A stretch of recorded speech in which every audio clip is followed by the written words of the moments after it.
everybody. This is James Lindsay. You are listening to New Discourses Bullets, where I give a short bullet point type summary of a topic you need to understand so that you can understand what's going on with woke Marxism.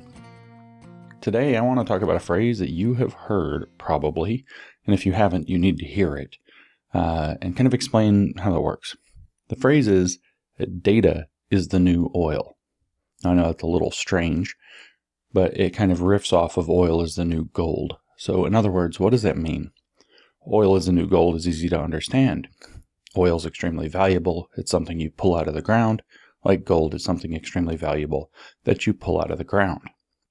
As a matter of fact, gold is so valuable that they based currency off of it. Then oil is so valuable that they based currency off of it. What we now have is sometimes called the petrodollar, which is based off of oil, sort of. So data is the new oil continues this progression. The problem is that there's not ground that you're pulling the data out of. I mean, sometimes there are examples, but the idea is that data is something that's mineable, that can be pulled out of the environment, and that it's so valuable that it could actually be used as the basis of a new currency, or the basis of our old currencies reinvented or, reset to something else. And so data is the new oil is a very important concept to understand in the present environment. And it makes sense of a lot of the things that are happening, and it needs to be explained. How do you get data, say, out of the ground? Here's a story that should make you uncomfortable, and it helps you understand. This recently came out. There was a nice expose written. I'd have to find it. If I can find it, I'll share it in the notes. It's about John Deere. John Deere tractors. It turns out when you buy one now, you don't own it. You're leasing it, even though it costs you hundreds of thousands of dollars. But the John Deere tractor is equipped with all kinds of very sensitive equipment, very sensitive sensors on the bottom of it, on the tires, I don't know how it works. Doesn't matter how it works. But it gathers an immense amount of data. See, it's mining data out of the soil. It can judge lots of things about soil quality, the water content, the mineral contents of different types, lots of different things. And from what I understand, it can make a square centimeter by square centimeter grid of your entire farm in terms of water, mineral quality, other things that are of interest and need to the farmer. And you think, wow, that's really valuable. The farmer can log into his John Deere account. That data is gathered by the tractor. It's uploaded to the server. And the farmer can log into the account and see a centimeter by centimeter grid of his whole farm. Say, this spot's dry. This spot needs, potash. This spot needs copper, or whatever it happens to be. And he can go target, whether it's water, fertilizer, minerals, whatever it is, according to, and I'm just riffing. I don't know specifically other than water content and some other things I don't know specifically which minerals it can detect and not. Soil density, so the soil needs to be broken up. That's one of the things that the tires can feel, so to speak. And so this data is very valuable to the farmer. He can do a much better job of targeting his farm to make it, better crops. That's awesome. That's stuff we want. But John Deere profits off of taking the data and not only providing it to the farmer so that he's more interested in having one of these high-tech John Deere tractors that he would buy, but by selling that data to futures traders who are going to make forecasts about how much the farmers are going to be able to produce of various crops, often betting against the farmers on the market. That's the kind of thing that we're talking about when we say that data is the new oil. So John Deere's mining that data out of the farms, literally by the farmers' activities, driving on their farm, managing their farm, etc. They're mining that data, but then that data is being sold at a profit to John Deere to speculators who are going to then figure out how to manage the price and the value of agricultural products in the future by betting on them based on the data that they're crunching. Now, you could say that this makes the economy more efficient, but you can also be slightly horrified. But at the end of the day, they're betting against farmers based off of the farmer's own work with a piece of equipment, expensive equipment the farmer paid for but does not own. But this is about farms. This is about the economy, blah, blah, blah. This is where you have to understand the amount of data mining that's happening of you, the data mining that's happening of your children in school through programs like social and emotional learning. everything you read about social emotional learning, virtually everything, says the same thing, is that they don't have enough data to really know how to make this work. Social emotional learning gathers immense amounts of data. They survey kids. They talk about using wearable tech. They talk about using cameras. They talk about making AI friends. They talk about reading their activities on their devices. Everything you type on your cell phone or your iPad, everything you text, every keyboard stroke you make, including the stuff you delete, is all being recorded, is all being stored in servers, and can all be combed through. Now, what on earth could you do with that data? Well, if we read this paper that I've talked about on the New Discourses podcast before, and I've given some talks about by Ben Williamson, which is titled Psychodata from 2019, he's very clear that what you can do with that data is that you can erect lots of different structures. You can make, for example, highly efficient algorithms that enable highly efficient marketing to people. You can predict what kinds of things they'd be interested in being advertised to, and when they would, based on, say if they're wearing one of those heart rate monitors that's gathering data, your Apple Watch or whatever, it's gathering biometric data off of you. They can make inferences about your mood, about your attitude. And so you're in the kind of mood where, you're interested in buying a big ticket item, and that's the kind of ads you get. You're in the kind of mood where you're going to need food, so that's the kind of ads you get. You're in the mood where, whatever. These kinds of things. And these things are pretty predictive in what they can infer. I have a friend, and I know this is a little PG-13, who told me with great humor that her watch, whichever brand it was, told her that the number 2 reason that she lost sleep in 2021 was because she was masturbating. She never told her watch she was doing that. It inferred she was doing that from whatever it was reading off of her body. And so if that can correlate to purchasing decisions or whatever, then the algorithm can get to know you better and better and better and advertise to you. But this isn't all it can do. It can also make advanced psychometric profiles of you. It can take your big 5, not by reading your heart rate, but by having you fill out these surveys, these quizzes. What kind of crystal are you? What kind of power are you? All these kind of little narcissistic quizzes that people like to take. They can start to build out those are actually psychological inventories hiding its other things.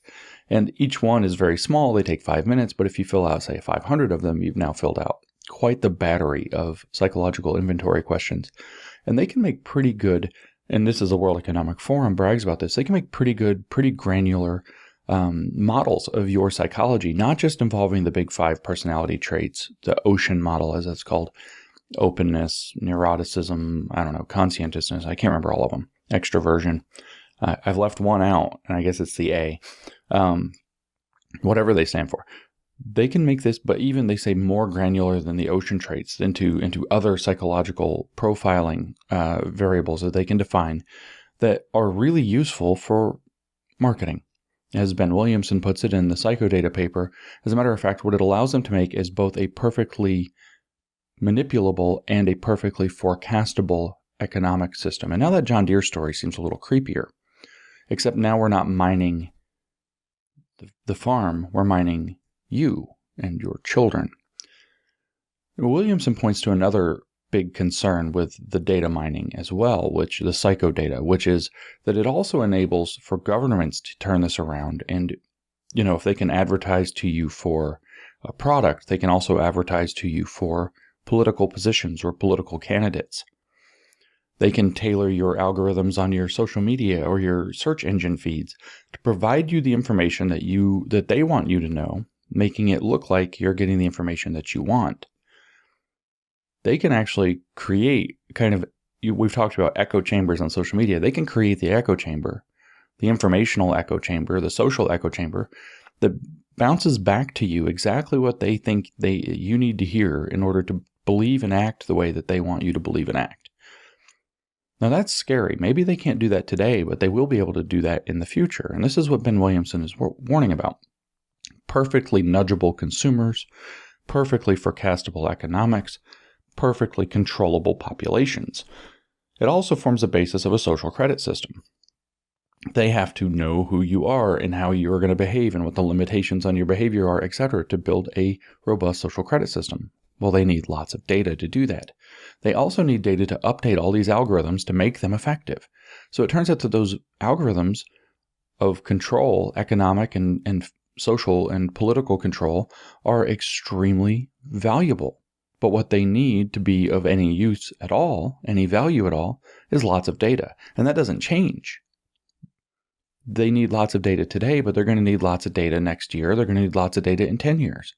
Data becomes this resource that they can mine out of people through social behavior that they're monitoring and tracking, through interactions online, through things that you fill out, surveys that maybe you're going to be required. You get +1 on your social credit this month if you fill out, however many extra surveys, because they need that data. And maybe they turn around and they say, well, the petrodollar is dead. The gold standard dollar is dead. We need a new standard for the dollar. And we could talk about all of these central bank digital currencies, these other digital currencies that allegedly are based off of energy consumption in order to validate the blockchain. But what's really valuable to the regimes that will be running the world isn't just the energy input to produce and validate the blockchain, which they could decide to change their own rules and build a nuclear plant and do. What's actually more valuable and more important to them is to have the information to build the algorithms to control society the way they want to keep society controlled. Imagine the CCP, it sounds far-fetched, but imagine the CCP doing this, and then all of a sudden it doesn't sound far-fetched at all. In fact, you can be pretty sure it's already happening. Okay, so that means your data, how you react to things, there's a news story, something bad happens, a calamity occurs, maybe it's real, maybe it's fake, Hurricane Ian, maybe it's, a high-profile murder, maybe there's, a cyber attack, maybe there's a bioweapon attack, maybe there's a nuclear attack. How do people react? They want to know how people react in these circumstances. How do you get people to move off of the farm and sell their farmland to, say, Bill Gates and get them into a smart city? They need that kind of data all the time. What do people need to buy? What do people need to live so they can own nothing and be happy? That kind of data is very, very valuable. And so they can actually base your access to universal basic income and how much universal basic income you have that's contoured in value through your social credit system if they have enough data. So your data becomes a justification to determine your quality of life, which is determined through how much of the central bank digital currency you give them, which is determined through how much information you give the regime in order to make you and other people more controllable economically and socially. So when you hear that data is a new oil, this isn't just a cute aphorism that data is valuable, that we're really interested in data, that we have all these tools of data analytics. It's not just that. There's a lot more going on behind that. There's a lot of this happening that we're not talking about, that you didn't vote for any of this stuff. You're not going to get the chance to vote for any of this stuff. This is just going to be imposed on you like it was imposed in China. Granted, China's a different political system, but they were running a social credit system for possibly as long as 3 years before anybody knew they were running one. Are we running one here in the West? Well, we have one for corporations already called their ESG score. Are we going to environmental social governance scoring metrics? Are we going to run one for individuals? Are we running one for individuals? Why are they data mining the kids? Well, one of the reasons they're data mining the kids is to build the social emotional learning programs in such a way that the social emotional learning program will be perfectly optimal to make the kids fit into the society that they're trying to build using the data that they're gathering off of the kids. They know who the kids are. They know what they're suited to do. They know how they can be molded and nudged. And they know exactly what kind of a shape of a world they want to build, or something like the shape of the world that they want to build, and fit those kids into it so it becomes a self-fulfilling prophecy. All of this data gathering should make you very uneasy, very, very upset, and it should be something that we should be talking about all the time with our legislators, with our political leaders, with one another. It should be a top issue that we need data privacy in a way that we don't even realize yet. And that cute aphorism, data is the new oil, that you hear sometimes, encapsulates the whole story. So I hope this has been informative, and I'll catch you next time.